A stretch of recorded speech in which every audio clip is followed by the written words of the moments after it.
Welcome to another bonus episode of Conversations.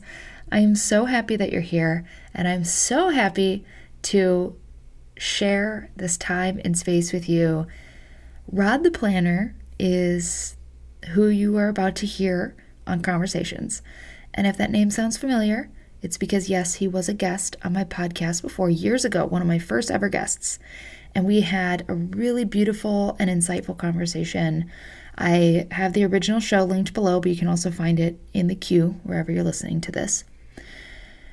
But he is a mindfulness, personal development, positive energy guru, I guess, for lack of a better word. And I'm so grateful to call him a friend. I started following him years and years and years ago. I met him when Mod's son was on tour and he was doing like video and photo for Mod's tour. And his personality and his smile and just his positive feelings are infectious. Like, you cannot help but just feel elevated and smile when you're around this guy.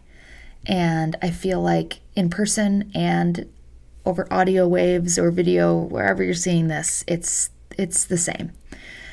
And the first conversation we had, excellent. Like I said, this conversation, I feel just kind of elevated. Again, we really got a little deeper. We really kind of connected some real world stuff. And he even asked me a few questions, and I just share a little bit of my testimony in this show as well. So I'm really grateful that you're here.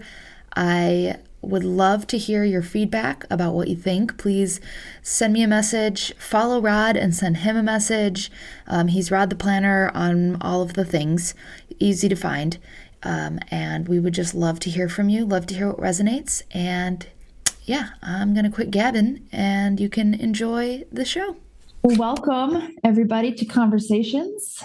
My name is Hannah Trueblood. I am the host, and today I have an amazing guest. He is someone who I had on my podcast back when it was Advancement Through Adversity, so an OG here, back for a second round. RodThePlanter. He was actually still to this day, the most listened to podcast episode on my show. So welcome back. Super cool. Hey, how's everybody going? Super excited to be back. Had so much fun talking to you last time. So I know we'll have another great conversation. I know. I think it's been 3 years. Has it been that long? I think so. I think it was 2022. Dude, that's crazy. That feels like yesterday, honestly. Oh, I know. When I was like, man, I looked at the timestamp on the podcast episode and I was like, whoa, it's been a minute. I've been doing this a while. Yeah, good for you. Time's so interesting like that too, because, we had this like heavy landmark of 2020, and so I'm always thinking like back to that. And I'm like, wow, I can't believe that was 5 years ago already. And, it's just so funny how time can be moving quick and moving slow and just, changing all the time. So relative. I know. Well, time is a construct. I don't know if it's even real. It's just kind of what we as humans have figured out to ground ourselves so we don't go crazy, I think.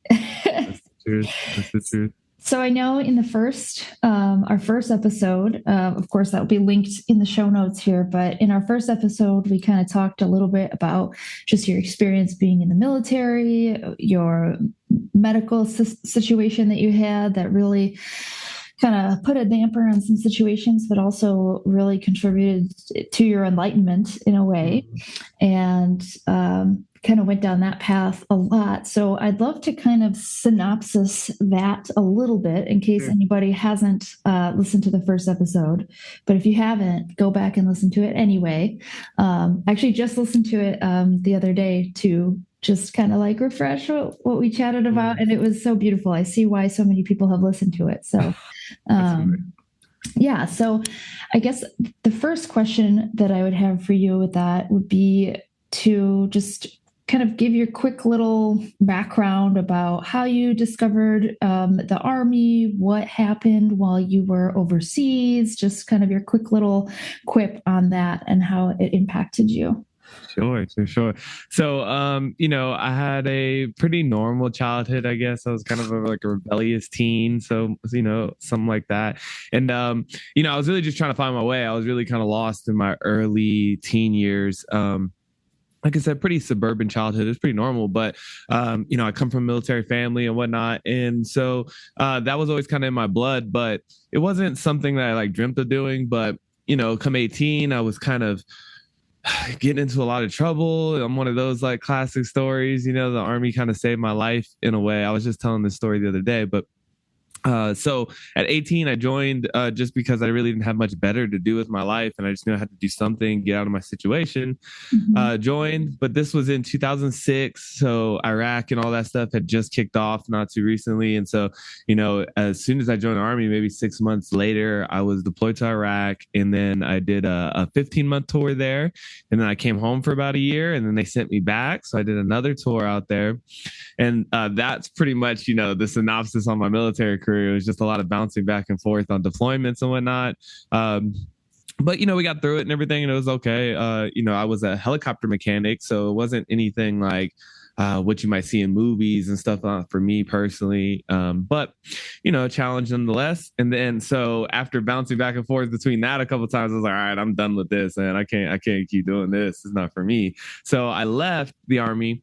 But then I had what you kind of talked about. I started to have a very bad sickness. It's called red skin syndrome, and that bedridden me for about 4 years. Mm-hmm. And so in those 4 years, I couldn't work. I couldn't really do much at all.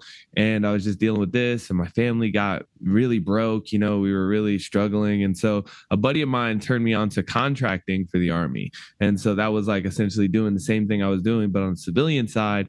And I'll never forget, I was like, nah, man, I'm not doing that. And then he was walking down the hallway to go to the bathroom. He goes, yeah, they're paying me 10.5 a month. And I said, wait, well, hold up. What? I was like, how much? I was like, oh, stop, come back, give me that information. I was like, my family needs that right now. So, even though I wasn't completely healthy, I took back off to go out there. And then I spent another 2 years in Afghanistan as a civilian, working on that. And then that's the time where you said I really started to go on a journey of transformation and really start, at this point I was, creeping into my late 20s, and I was really trying to figure out like, what do I want my life to actually be about, instead of just jumping around from thing to thing because it's convenient at the moment. I really wanted to start to create a plan for my life. And I really started to study personal development and, really going on a spiritual growth journey.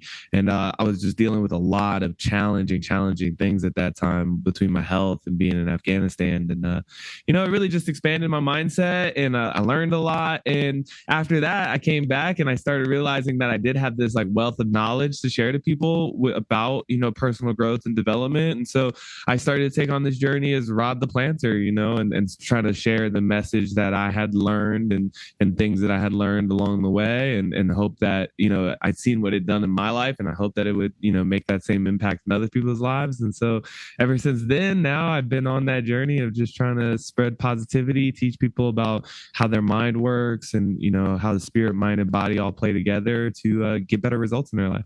I love that. And I was in one of your challenges a couple of years ago, and it was so much fun. And the community that you create and just kind of the good vibes that follow you around. Like some people have the dark cloud, and you have like sunshine and rainbows that just kind of follows you around. And it's really impactful. And you're kind of a person that I always think about when I think of, okay, who's really had a positive impact in terms of just my outlook of like how to do life. And you're like always on the top of the list. So that's a blessing. I love that. So you're definitely in the right space with that. And it's a cool and interesting thing, especially considering your background. Because I mean, most people that go into the military are kind of your like the person that you like a person imagines in their brain when they think of like an army brat, or just this person that came from the background that you do, and then to find out what you actually do, like it's not the same. And so I think that's so fascinating. And so with that, of course, you didn't see combat when you were in Afghanistan because you were in the mechanic area, but of course, you still had to go through the training and you were around that and in that system, which is really big on, I mean, conformity and kind of following the rules and doing what you're told and fitting into the box and riding that box all the way down the hill.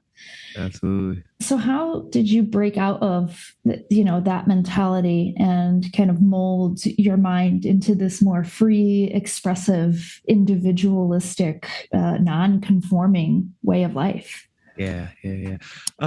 That's a great question. So it's like, what I've learned a lot on my journey is that sometimes you have to do things that are not you to figure out what you is, and sometimes that contrast helps. A lot of times when people come to me and they're like trying to find their purpose in life or something like that, I always just tell them start trying things, because what'll happen is you'll find things that are you, that you love, that resonate deeply with you, and you'll also find contrast. You'll find things that don't resonate at all, and reveal these different parts of yourself.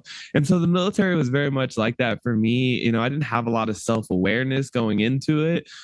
So it was like learning that and seeing the parts of it that was like, okay, this is very much me. But that was one thing I did learn about myself, is that I'm very much different. I like to think different. I like to be different. Obviously, I'm really goofy, and I like to break the mold and be outside the box. And so that was one of the things that led me away from the military. Was I actually felt like it capped a lot of my self-expression and a lot of like who I wanted to be as a person. Like there's a very structured ladder that you climb, and that works for some people. But for me, I felt like that ladder limited me because I wanted to move faster than the structure would allow. So it was actually like a really good like place for me to figure out who I truly am, and what kind of impact I wanted to make in life. But I would say that for most people, learning what is not good or what you don't like is just as beneficial as finding things that you do like. And so really sifting through all that stuff is a good way to find out where you actually land and who you actually are in this world. 100%. I mean, that is, I think, maybe one of the reasons why we're supposed to be here. It feels like a training ground. You got to experiment, and you got to kind of get through the levels and beat through the bosses and all of that. That's the way. So you Always mentioned, you mentioned, oh, go ahead. No, go ahead. Oh no, I was just gonna throw out a quote that I say all the time that was in line with that. I say, "Live like an artist," or I was like, "Express yourself like an artist, but live like a scientist." Really try to experiment and try things, and don't prejudge things. And the live like an artist part is just about trying to find that deepest expression of yourself, the most vulnerable, real you. But yeah, like you said, you gotta try things. Exactly. So you mentioned purpose, and just, when you're working with people, just talking with friends or anyone, and they're like trying to figure out what their purpose is, and you say to go try things and go do things. What do you think purpose actually is? How do you define purpose? Yeah, I don't actually think that we have one, if I'm just being honest. Like on a philosophical, like base level, I don't really think there is one. I definitely think, like, I love to tell people, not to take themselves too seriously. I'm like, you didn't ask to be here, like you didn't say, you know what? I'm going to go down to earth. I'm going to be this person. I'm going to be born from this place with these parents. And I'm going to, you don't have any type of roadmap or anything that is like a definitive guideline for your life. We kind of just show up here. And I think that that's by design. I don't think that there really is a purpose. I think that's something that you give yourself. That's something that you find. It's kind of like when you're bored, you find something to fill your time. And I think that a lot of times with life in general, that's what this is we're here for an undisclosed amount of time, and you're just trying to figure out the best ways to fill that time. And so, I think that there's two ways that people go about doing that, right? You go about that through self-satisfying, like meaning, you look for things that give you pleasure or give you good feelings inside, whether this is going to shows, buying things, whatever makes you feel like, ooh, I did something. So you go through that route of like trying to self-satisfy. But the problem with that is that it's a never-ending loop, right? Like anything that you do to fill yourself in that way is very short term. So you're going to have to do it again. Right. And you see this a lot with like alcohol, drugs, things like that. It's really fun, but it only lasts for 12 hours so long. And then you have to go back to that. And so it's like this bottomless pit. And you see a lot of people chase that pit, and it never leads to actual like lasting fulfillment. And so what I found is that the opposite, what I think is purpose, is trying to find some way to fill other people, to satisfy other people, to help other people. And when you do something like that, it often requires you to grow a lot in yourself, because you have to give of yourself. And so you have to figure out how to put more into yourself to give. And that journey, it has a lot more fulfillment to it. It's not permanent all the time, but it does seem to last a lot longer, right? And give you a lot more, like I said, satisfaction and fulfillment. And so I think that that's what purpose is trying to find something that you enjoy, but that serves other people. And that could be anything. It could be, motherhood. It could be a career. It could be a hobby. It could be philanthropy, whatever it is, but it's something that you do that impacts others. By definition, when you think about purpose, that's what it is. It's something that something does for. What's the purpose of a hammer? It's to hit nails, right? So it's like without that, expression onto something else, it has no purpose. It's just a piece of metal with a wooden handle on it, right? So purpose in I think by definition is something that we do for others or other things, even if it's like earth, animals, I don't care, but expressing out into the universe and try to make some impact out there. So that's to me how I define it and what I look for when I'm trying to find something purposeful in my life. That's great. That's a great answer. I like that a lot. Just the purpose is that there is no purpose. Yeah. To some people, that's like makes their brain just like they can't, like they need to hold on to something. But to me, it almost feels freeing to kind of like release yourself from the burden of like, look, you're just here, man. Like, let's just be here. But and you're totally right, but that is a journey, because I'll never forget, as I was having that revelation and stuff, I did kind of go through that nihilism for a second, where I'm just like, nothing matters, like what's the point, like I right. And there is that side of it, but I often think about trying to take on beliefs that make me feel good, that make me feel good. If I'm going to choose all my beliefs, and you are going to choose, we can talk about that if you want, but you're going to choose your beliefs. And if you choose the nihilistic side of that coin, right? Because there's a positive and negative pole, I guess, to everything. So if you say, oh, well, nothing matters, or there is no, purpose to this, then yeah, sure, you could take that negative side. It's going to make you feel kind of bad. Like you said, you're probably going to do a lot of shitty things and you're going to feel kind of shitty. Or you can take that more grateful approach of like, wow, I have no restrictions. Like there's freedom in this, and I can really make this experience anything I want. And that's a lot more empowering, and it feels a lot better to take on that stance, I think. But it's a choice. It is a choice. Go through both. You go through both of them. I was gonna say, it's not like you don't just wake up one day and you're like, you know what, I'm going to choose to think this way, and you think that way forever. There are definitely days where I am like, to hell with that all, and then other days where I'm like, floating like a fairy, like, oh yeah, this is all fine, and it's okay and normal to gotta go through that.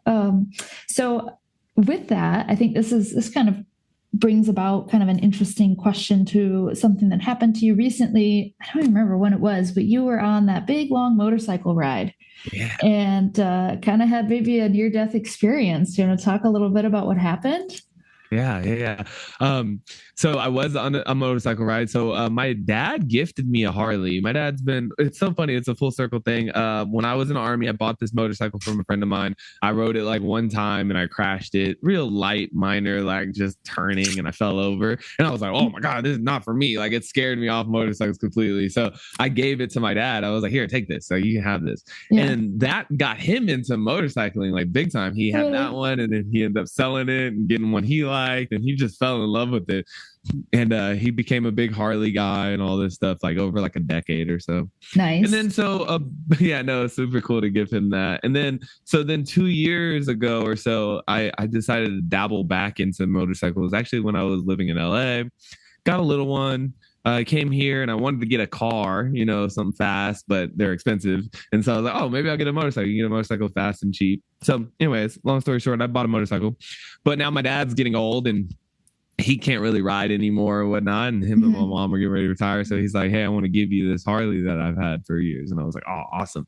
But he lives in Texas. And so I was like, all right, I got to go get this thing.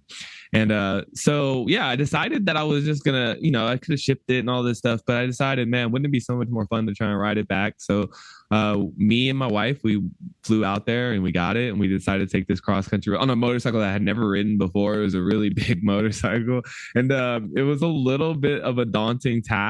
But, I could definitely talk about the mindset behind that, which was just like, taking it one step at a time. I remember as I was like approaching this ride, I was like thinking, obviously, like you could die, like this is a really dangerous activity and I don't know much about it. And I don't know what I'm going to experience along the way. And wow, what a metaphor for life. And then, yeah, right. So as we get out there, but I kept, you know what I mean? And then I kept thinking though, like, well, you got to be really careful about the threats that are in your mind and the threats that are in real life, right? I call it a rational fear versus an irrational fear. Now, an irrational fear is like, I'm afraid of clowns, but you're not experiencing a clown. You just had the perception of clowns that you're afraid of. And that was me on this motorcycle ride. I was like, well, what if this happens? And what if that happens? And, but that's a lot of what ifs. It's not really there. Rational fear is like, oh, there's a bear and it's chasing me. You should be afraid. You should be terrified. There is an actual active threat in your life and you need to deal with that. And so that's what fear is for. And so I always tried to push myself towards rational fear. And so I was like, if something happens, we'll just deal with it when it happens. And so we hopped on and we rode all the way out there. And nothing like particularly really, really crazy happened. We did get caught up in this like crazy hailstorm and stuff. And that was like an adventure, but luckily we had stopped right before it started. So, so we rode out, we almost did drop it once or twice. We had to go through some challenging weather. I mean, there was some freezing rain one time in Texas and it was really cold, but gosh, the challenges and then when we got out to the West Coast and it's just so beautiful out there and you're wide open and we had a blast. But so, I mean, really it was a life-changing ride, but mostly for that, it's like I said, a lot of things in life is what you learn about yourself and learn, from challenging yourself. And so being able to just put things into perspective and go do that was, it was an adventure of a lifetime for sure. That's fantastic. I will say I've never been on a motorcycle. I don't really plan to. It's just one of those things. I'm like, you know what? You go and you ride it, and I love that for you. I'm gonna stick to a vehicle that has doors and airbags. Yeah. Yeah, it's not for everybody, but I would encourage you to try it if you've never tried it. One of these days, on the back of one and when the kids are grown and I'm, older and a little more, I don't want to even say fearless, but just like a little less, I don't care, got less to lose. Yeah. I will go and probably ride the motorcycles and jump out of the plane and base jump and all that crazy stuff that I follow people on Instagram that do it. Yeah. So then there's something in there about it that interests you, But exactly. I definitely get not wanting to take the risk right now. The risk is too great for not enough perceived benefits. Yes. Everything is like risk versus reward. There's a level of risk and a level of reward to every single thing we do. And we just have to choose risk versus reward in every situation. And sometimes it's outweighs one or the other. And sometimes it's worth it. If I could bounce off that too, that was one of the greatest things I did take from the Army, which was teaching me about risk assessment. Mm-hmm. And that's now how I approach all of these types of situations. Of course, when you're doing something extremely dangerous, there's going to be risk. There's going to be risk. There's going to be risk in anything you do in life. Mm-hmm. And so it's like, the only thing you can do is control all the risks that you can, and then you have to just adapt to all the others. And that's how missions in the Army go. It's like, we'll go on missions and it's like, yo, there's a risk you're going to die. That's a possibility. We're going to try to do everything. We're going to practice. We're going to, test all our gear. We're going to do all these things to try to mitigate as many of those risks as we can. Mm-hmm. And then, but at the end of the day, you're going to roll that dice with that. So that's how I approach everything. I tried to take as much, I was going to go do it in the dead middle of winter winter, that ride, but I was like, maybe I should do it in the spring when the weather gets a little better. So, it's these little things you try and, mitigate as much as you can. But at the end of the day, yeah, you're going to roll it, Exactly. And then, like you said, too, deciding what you want to do definitely is like a risk. Like if there's not a lot of benefit in it, then don't do it. Right. Exactly. Well, you posted something recently where you said that you'd rather be a warrior in a garden than a gardener in a war. I think that kind of ties into a little bit like what we're talking about, like risk assessment and just like kind of the way that you're involved in your life and kind of what you're doing. Talk a little bit about what you meant when you posted that.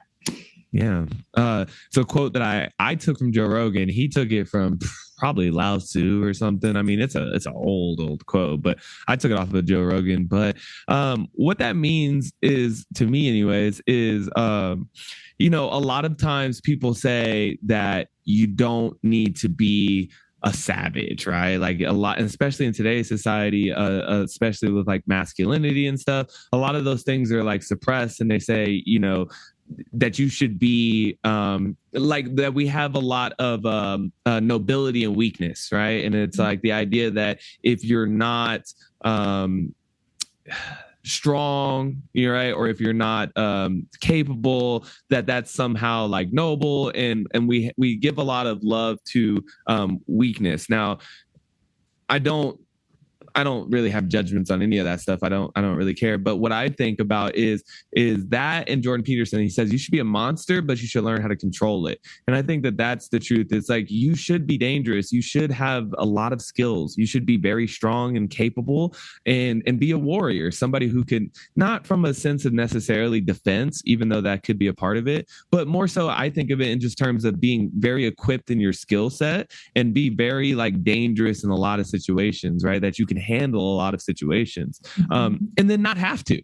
And that's great. That's what's great about power, is you don't have to use it, right? And so it doesn't mean that you have to go around and oppress people or be trying to fight or use all these skills all the time, but having them is a superpower, because sometimes in life we don't get to control the situations we're in, and you might find yourself in some very tricky situations, and you're going to wish that you had those skills, versus saying, oh, well, I'm not in that situation right now, so I'm not going to develop myself to deal with those situations. And so in that post you're talking about, I was carrying these two really heavy like jugs of water, those big 5-gallon jugs of water, and I'm carrying them from, and it was like my like one up on people were like, oh, I go to the gym to be able to like carry all the groceries in one. I'm like, yeah, I do it so I can carry 4 of these big old water bottles. But it's like, that's great. A lot of times when people think about fitness or something or health, they're like, well, I already look fine, or I don't, they only do it for looks. I'm like, well, what about the ability to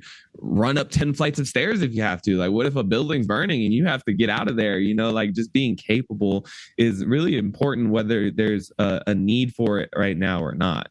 So I think that quote just speaks a lot to just being equipped for all the possibilities you might find yourself in. That's fantastic. That's really a great outlook, and something that kind of resonated with me. And too, like one of my favorite quotes is Andy Frisell: "Personal excellence is the ultimate rebellion." And he says, like they want you fat, you need to be fit. They want you stupid, you need to get smart. Like they want you to rely on them, and you need to be able to be self-reliant. And that is how you reshape an entire society, is just by focusing on controlling those things that you can control and being ready for whatever it is that needs to happen. Yeah. And that is like, it can be overwhelming in today's society, especially because everything is on our phone and it's instant, and we are connected to the world and all of its tragedy just immediately. And it's constantly in our psyche, and it wears you down, and it makes you feel so, me at least, I don't know about you, but it makes me feel like so defenseless, and like, man, like I just feel so sad that this stuff is happening. And what can I can't, like, there's literally nothing that single little old me can do here in Indiana to like help what's going on in these other parts of the world, or even to always help even the people within our own communities. Yeah. It's like, wow, like what do you how do you deal with that? Well, it's personal excellence, like finding a way to just work on myself and be the best version of myself. That is going to greatly increase my odds of actually being able to help, for one. And then for two, like, if I can't help the guy next door, the best thing I can do is just do the best for myself that I can. And maybe that's going to inspire somebody else that is going to be able to bring the assistance that that person needs. Or, you know, to be able to have that impact. Like when you raise your standard, you're raising the standards of everyone around you. And then when they raise their standards, that raises the standards of everyone around them. And that just ripple effect creates something that helps me sleep at night, I guess. Yeah. It gives you power back though, you know, like I definitely understand what you're saying, because I had a moment like this, actually. I think it was 2016, the first time Donald Trump got elected for president. Mm-hmm. And I was not into it back then. Like I was really not into it. I was like, oh, this is tragic. And I kept thinking, like, you know, I just wasn't into it. You know, like I said, I just didn't really have like a lot of trust for him and stuff. And again, I'm not even turning this into a political thing because I could really care less. But at the time I was like, man, you know, I was all salty about it and I was mad and I was like, yo, like, how could this happen? I felt powerless in that situation. But then I thought about it and I turned it to personal excellence. I said, well, hey, like, since you think you got it so figured out and you think that you could do it so much better, why don't you? You know, like, why don't you go be president? And then you can make the decisions the way you think that they should be made. And oftentimes that requires, like you said, that journey now of developing yourself to actually have the power to affect situations. You know, in Stephen Covey's book, he got this book called 7 Habits of Highly Effective People. Amazing read. It's one of my, it's definitely in my top 5 books. And he talks about the circle of influence versus the circle of concern, right? And your circle of influence is the things that you can actually impact. Like the thing, you care about these things, but these are things that you have influence over. This is your family. This is your job. This is anything that you get to experience and touch and interact with. And then he says, but outside of that, you have this circle of concern, and things in that circle of concern, like you were talking about what's happening in Israel, the war in Ukraine, the economy, right? Like the global or national economy. You don't have much influence over those things, but you're concerned about them because you care about them. And one of the best things you can do in life is to try to shrink your circle of concern, first of all, right? Like only operate in this world where you actually have effect on.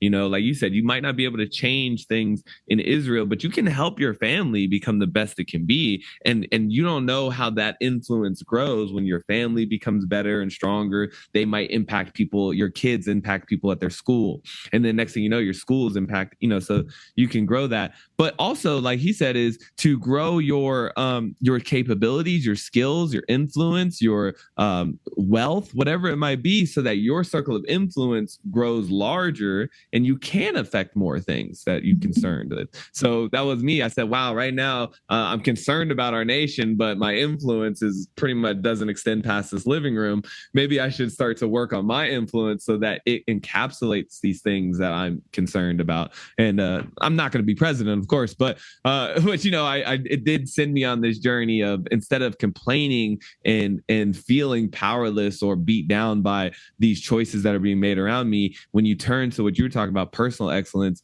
then you can actually get to a place that you can affect change in them rather than just, you know, bitch and complain about them. Oh, 100%. And I think it's tough too, especially for, you know, those of us who suffer from people pleasing syndrome. We can, you know, sometimes, talk about it, right? We can, you know, sometimes it's hard to focus on yourself and to really lean into that personal excellence. That's like a personal thing that I've been kind of working through for years and years, is like, oh, well, you know, if you're taking care of yourself, that means that you're selfish, and that's a bad thing.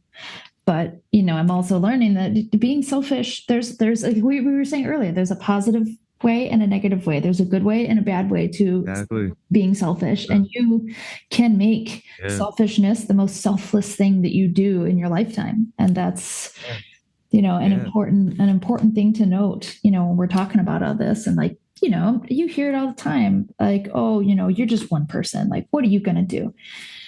And I'm like looking at President Trump right now, like, he's just one guy, and look at the impact that he's having on, like, literally the entire globe. And so, like, you know, whether you love him or hate him or whatever is irrelevant. The fact is, like, that's just one guy too. And you know what? I'm going to look at that and be like, all right, if he can do whatever he's doing over there, then I can certainly use my powers for good. And I can, grow to that level of influence on the right side and, do it differently and better.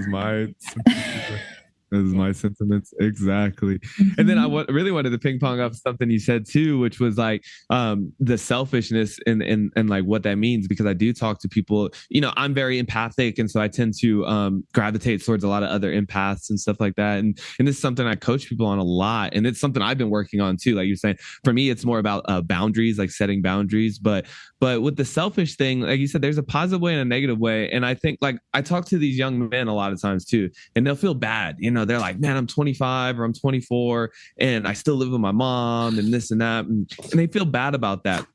And I always try and tell them like, dude, we are a community. Like we're all trying to help each other. This is a benefit that you have in your life. You're blessed to have parents that can take care of you. And the way that you honor that is not by feeling bad about that. It's to use it to the advantage of the group. I tell, my friends, they're trying to get it and stuff. And I'm like, yo, go sleep on your friend's couch. Like ask your friend, be like, yo, can you take care of me for 6 months? Like I'm going to crash your couch. I'm not going to pay rent, but I am going to be working on a business that I think could take us to another level. And when I make it there, I will make sure that, you feel compensated for that time that you took care of me. Right. And so it's like in those scenarios, there's a difference between somebody who crashes your couch and they play video games all day and they're drinking and smoking weed, right? Like doing all their own self-satisfying things. And like I said, that's a selfishness that a lot of people are going to be like, yo, like, why the hell am I taking care of you just so you could fuck around and take care of yourself? That's ass. But if they felt like they were taking care of you because you were doing something larger to take care of the group, then a lot of people would come to your aid in that situation. And so I really like to speak to young men, especially because, like I said, I see that. I'm like, dude, if you're 24, you're 25 and you're still living at your parents' house, great. Awesome. But use that advantage, because that is advantage that you have that you could build on that a lot of people don't have. And so if you put that into work, you could create generational wealth or something like that for your family. And then I don't think anybody's going to be complaining about those 6-7 months you spent on their couch. Exactly. Well, and it's all about perspective. I mean, it's so easy to feel like you're saying, like feeling bad and feeling worthless for those things, but recognizing how that can actually be a benefit and really leaning into that. And I mean, those resources aren't going to be around forever. Right. So if they're there and they're available and, there's a reciprocal relationship there somewhere, somehow, utilize that. Yeah, because there are people out there that would kill for that opportunity to stay with their parents and to have that relationship with their parents where they can live under that roof or even have a parent at all. Right, exactly. I find myself thinking about that a lot, especially like with fitness and training and kind of some of the stuff that I'm doing, getting more into like endurance type events and stuff. Yeah, you're such a boss, dude. I see all the time. You're bossing it up. I want to talk about that, but please. Finish. Yeah, it's just basically that is like, well, anytime I'm finding myself like feeling like shit or like not wanting to do it, I'm like, I was literally sitting on my couch scrolling Instagram the other day, and I came across a video of a child who was, I don't know, he might have been 4 or 5 years old, and he had spina bifida. Yeah. And his dad was like training him to get him to like be able to step up onto this pad with his chair. And like, it was like a whole thing. And I saw that and I got my ass up. I drank my pre-workout and I was at the gym and I worked out, and I just kept thinking about that kid. And it's like that. I'm like, man, people, I don't have to go out and work out, or I get to. I don't have to go on this run. I don't have to lift these weights. I get to. And there are people that are in this world right now that would kill for the opportunity to run 100 feet, let alone 30 miles or whatever, That's a good reframe. 100%. So yeah. So tell me a little bit about, kind of your training and where that is in terms of your lifestyle and how you apply that and how you get through that. Because you do some crazy shit too, Mr. Upside down. I did. Handstand push-ups, like crazy parkour stuff. I do. Talk And about I'm a gonna talk about baller. mine, but I definitely want to hear yours. And so, I wanted to, that was going to be my question to you, because I see you always seeking out very hard challenges, Mhm. things like you're talking about climbing Everest or the Everest equivalent, you're doing 10Ks, 5Ks and 75 hards. And I just see that you like to seek out very, very challenging things. And I Mhm. wanted to know what your motivation for that is. But since you asked me first, I'll give you mine, and Okay. hopefully it doesn't influence yours too much. But I would love to hear where that comes from for you. For me, it's about personal development, right? So even physical fitness is just one version of developing myself, learning a new, like making myself better in some way.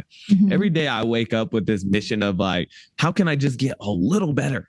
I mean, a little, like I'm like a second hand on a clock. Like, can I just get 1 second better in life? And it's added up to this incredible transformation. But a lot of times people, when they think about transformation, that's where they kind of go wrong, is they want to bippity boppity boop bang, and be like different. And it doesn't work like that, right? It's this very slow, gradual thing that happens over time. And when you look back over years, you will be like completely different. But day by day, you feel exactly the same almost. So I'm always just trying to get the 1% better, as they say. And so that's in physical fitness too. And so now I'm at this point where I do all these like kind of crazy workouts and stuff like that. But that's really just now because that's where I have to go to continue to challenge myself. I've been 1,000 pound club, like, lifting really, really heavy weights. I used to do long distance running. I've just done all these things that were always just hard for me. I'll never forget my first journey into physical fitness was joining the army and stuff. And I came from being a pothead. I was like smoking weed on the couch every single day, playing video games, like no physical activity whatsoever, Mhm. to join an army where they were like, all right, you're going to run 2 miles now. And before I turned into a pothead, I used to be like a long distance runner in school and stuff, and I was horrible at it. I was Yeah. terrible, Hannah. I had asthma. Like I would fall out the run. I'd be like the kid, like literally laying on the track, being like, they're running over to give me my inhaler. I'm like, Oh right. I my went God. from that.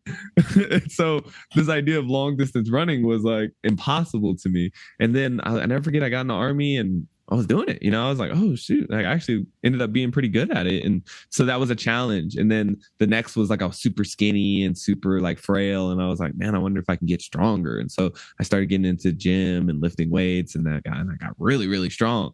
But then I was like, wow, I'm not really flexible though. Like all of a sudden I couldn't even like lift my hands above my heads and stuff. And I was like, all right, well, I wonder about that. So now I've been getting into calisthenics and mobility training and things like that. But for me, it's always just been about seeing what my weakness is, and then seeing if I can go over there and like affect that and change that and grow in some way and just challenge myself. And fitness, I say, of all the personal development angles, like fitness is definitely one of my favorites because it's so tactile. You can see it happening. When I work with people on a spiritual level, that's not something that you can't always see your mindset changing in real time. But with fitness, like I spent 2 years, like you said, trying to learn handstands and handstand push-ups. And every day I could feel myself just getting a little more stable. And like, oh, all of a sudden I got up a little bit faster into that handstand or held it for a second longer. And so you can just see that progress happen. If you're lifting weights, it's like you can see yourself go 5 pounds heavier. It's like right there, boom, wow, like, wow, I just got that much better. And Mhm. so I love that. But for me, that's what it is. It's all about. It's like, I'm also pretty vain. If I'm just being 100%, I am a pretty vain person. So, there's an ego thing to it too. I like to look good. I like to, get the accolades and stuff like that. But deep down, what like pushes me through the process is more so just like the challenge, of like feeling like I'm getting better at something. Heck yeah. I'd say that's a good way to use your ego, honestly. You know, Yeah, I'd say so too. I mean, everybody's got the ego. But please So tell me yours. Like, why use it? No, I definitely am not like an ego death person. Some people in the enlightenment world or whatever you want to call it, they talk a lot about killing your ego and over. I'm like, nah, you know, I mean, it's a part of you. Like that's a part of you for some reason. Like we all have one, and so I'm not too big. I did go on that journey of trying to kill it, but then I started realizing like, why am I trying to kill a piece of myself? You know, really, it's more about integrating it and figuring out how to use this ego to the advantage or to a positive thing rather than let it control me and be a negative in life. But before we get too far off on this topic, I need to learn this about you. What inspires you to want to seek out all these ridiculously hard challenges? Like, where does that come from? What does it do for you? Yeah, that's a great question. I mean, for one, part of it is real stubbornness, honestly. I love when people say I can't do something, and then I'm like, oh, I'm going to show you. So I mean, that's probably a little ego there. That's where my ego kind of comes in to play. But really, I actually used to be very avoidant of anything negative, like because I was a negative, angry person for a really long time, and like just not like we probably wouldn't have gotten along, if we met like, back then. And that part of just like not really wanting to,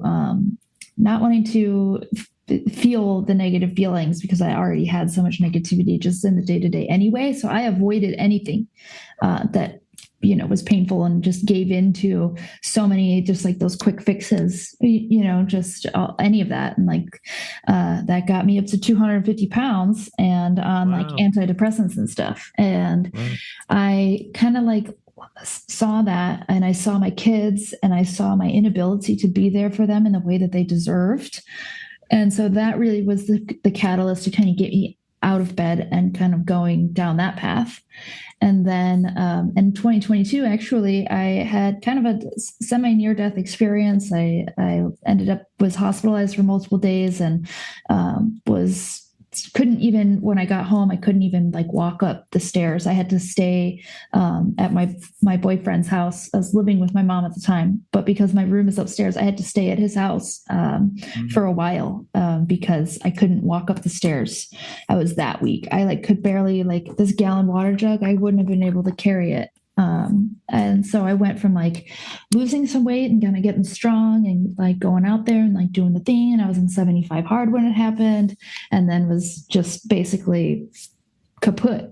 And I really came to terms with my mortality and just like really like as I'm laying there in the hospital bed with like the blood transfusion thing, I'm like really thinking about what I'm doing and why I'm doing it and how I'm doing it. And I really like realized that I was taking so much of my well-being for granted that I didn't ever want to be in that place ever again.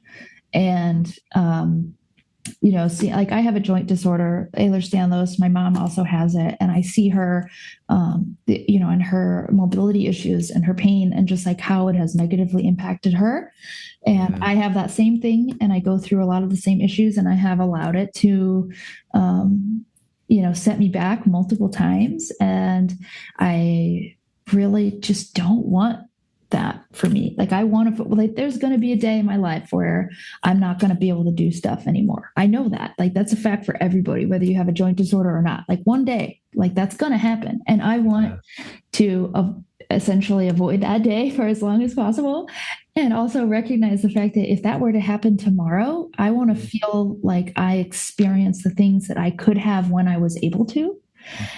And that really opened my eyes into like leaning into the pain and kind of seeking discomfort. And like Colin O'Brady, I don't know if you've heard of him, but he you would really gel with his books. He was the first person to get across Antarctica solo, unassisted, unsupported, just him and like a 500-pound sled drug it across Antarctica. And he did like the 7 summits, and he's like broken these like crazy records. And his whole thing is like about, you don't have the 10s without the 1s, and you'll never be able to avoid those 1s. So you might as well seek them out and get them over with, because on the other side of those 1s is like the most euphoric, like beautiful parts of your life. And so instead of trying to avoid those and run away from those, just lean into the inevitable and make it a part of what you do. And so that's kind of where I'm at. Like, I like to challenge myself and do what I can with what I have while it's available to me. And then also a really big motivator is my kids. Like, I want them to see in this world of like what we were talking about at the beginning, where being like weakness is nobility and participation trophies and just that culture that they are shoved into. And there's nothing I can do about that. The best thing that I can do is to show them like, this is what we could be capable of. And I want you to see what that looks like. And just kind of go from there. So they are really my biggest inspiration above anything. I don't think I would have ever gotten out of that hospital bed if they weren't at home waiting for me, So yeah, such a strong testimony. That's so cool. No, I appreciate that. Well, just, like, it's so like amazing to see where people come from to where they're at now. I was just scrolling through my Instagram the other day and I went all the way down to the bottom. Luckily, I've documented my whole journey, like my whole journey through this. I've been making content the whole time. I share a lot about my life. And so, seeing that, like where I was like 5, 6, 7 years ago into who I am now, I'm just like, whoa, like it's like you can just see it, you see it right there on me, on my face. Like you said, like if we pulled up a picture of you at 250 pounds to you today, it would just probably be like mind blowing of a difference. And so just to see like you said, what we're capable of doing, a lot of times people spend so much time feeling helpless in those situations of their low point and feeling oppressed by it. And that's like the hardest thing in life for me now, is because I just want to grab people and shake them up and be like, look, like it's not gonna be easy by any means, but you do not have to live like this. Like, it is not like you're cursed. You're not just like bound by destiny to just be like suffering your whole experience. Like, really, you can really change it. You just have to, like you said, take it one day at a time and really commit to the process of like trying to get out of that, exactly. Do something different. And I'm not really a religious person, but I don't remember if it was like on Instagram or Facebook or whatever, but someone posted something that said like, God did not make you mediocre.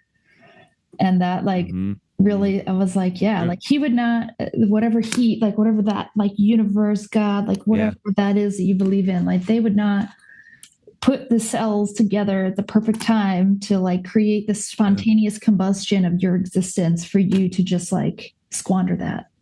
Like that's not, there's more. So. I believe it in the sense of too of not, like you said, that I do believe it in all different types of explanations, whether it be religious, scientific, or whatever. But the most practical way that I can see it is, and science already proved this, you have the same energy that prevails through the entire universe is within you, right? Like the same compounds, elements that create stars, your sun, everything on this great existence that I've been able to perceive, it's within you too. And so I've been really into that lately now, about the human potential, and like how far you can take things, and how just how infinite that journey to finding your limits is. And I've been so interested in, because I guess from more ego example, like I'm 37 right now, and I've made it this far, and I'm like, whoa, like this is cool. Like I can definitely see my capabilities in life, and my, even within, how deep I've gone within and stuff. I see that already. And I'm like, but dang, like 20 years from now, like if I keep up on this, like 20, like I'm hoping to be doing some like monk level shit, like in my 70s and 60s. I was just telling my girl this the other day, like that I'm trying to go across Antarctica by myself, or I don't know, you ever see like Houdini and stuff, where these guys were like staying in vats of water or burying themselves alive for 7 days, like all these crazy feats that you see people do. I'm like, I want to be on that type of time, and it's fun because you just don't know what we're actually capable of doing. It's amazing. So yes, we're on the same level with that. I see that stuff. I used to be like, who would do that crazy shit? Now I'm like, I want to do it. I've got Walk Across America on my vision board. Like I'm crazy. There you go. Crazy. Yeah. Exactly. But that's how it works. Like you said, you didn't start there, and neither did I, and that's the thing, that when you're and when you're at the base of a mountain and you're looking at the very top, you're like, wow, that's incredibly impossible. But halfway up, you start to think, wow, man, I'm already halfway. If I just did that again, I'd be at the top, you know? And the closer you get to the top, the more just achievable and likely and just easier that seems. And so, that's why it's really so important for you to have the goal of getting to the top, but then just start looking at, your feet and one step at a time, because, the journey to the top looks big, but the step in front of you is not, it's not. It's like, oh, I just from here to there. That's easy. Exactly. And so I definitely see that. As I said, that's what's led me to handstands and push-ups and challenging myself. But if I could say one more thing that's really got me inspired is I felt like lately I've discovered the key to really unlocking that potential. Not the key, because there's a lot of them, but one of them that I think I've been overlooking a long time in my journey. And it's like breath work, like learning to control your breathing seems to be very fundamental to being able to control your mind and to control the capabilities of your body. And the way I heard it said was, your breath is the direct link to your subconscious mind. It's one of the few things in your body that happens subconsciously, like you're just gonna breathe. But at any minute, you could also take control of it and be like, and breathe differently or hold your breath. And so it's this almost very direct link between your subconscious and conscious mind. And if you can learn, I've been practicing with that a lot and realizing that, like, when you look at like Wim Hofs and all these people that are doing crazy things, they tend to have very, very strong control over their breathing. And so I've been practicing that a lot. I love that. Well, I have one other question for you. But before we get to that, I want to make sure that people are able to find you and to support you. So where should they go if they want some more Rod the Planter in their life? Yeah. So I've been all over social media, YouTube, TikTok, Instagram, done a bunch of Instagram lives. So a lot of my content is on Instagram, but I'm really here probably this week, I'm going to start going live on TikTok every day. So I think that would probably be the best place for people to like interact with me. Is I'm definitely really better in like live format than I am like creating content.